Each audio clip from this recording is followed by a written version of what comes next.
Rani, Poet Core. These are just like a few of the 2026 Pinterest predictions for trends. Now I have to say there's 21 on this list. That does feel a little bit like throwing spaghetti at the wall and making a fun alliteration and seeing sort of what sticks. However, there was one that really stood out to me on this list, and that was Pen Pal. Okay, now this stood out to me on this because I was going through loads of reports, prediction reports, and also 2025 recaps, because I write a newsletter called Keeping It Current, which is really all about the intersection of the creator economy, online world, and social impact. So in this particular issue for December, I had a whole section called Status Quo, which included the like recap, reports of like Google's number one, top searches of the year, and etc., as well as some of the 2026 predictions as to like what people are going to see online.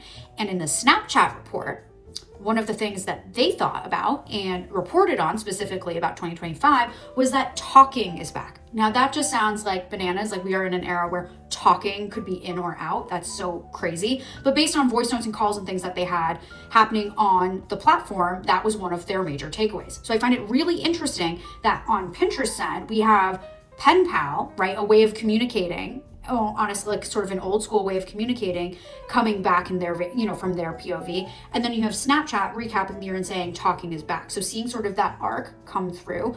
And I'll be really curious to sort of see where this all lands, because I think we've really been in the era of the return of the in-person event, finally sort of like after the pandemic, and people really craving community and connection and friendship and all of these things, and having sort of that return. But I think overall, all of these things are showing that people want to be connected. And I think that there will be more of a return to some of these more like I hate to say the word analog, but analog sort of types of communicating with one another and content and events and whatnot. So just one of those things I saw from A to Z and making those connections between some of those reports. If you want to read either of those, they are linked in the December edition of the newsletter.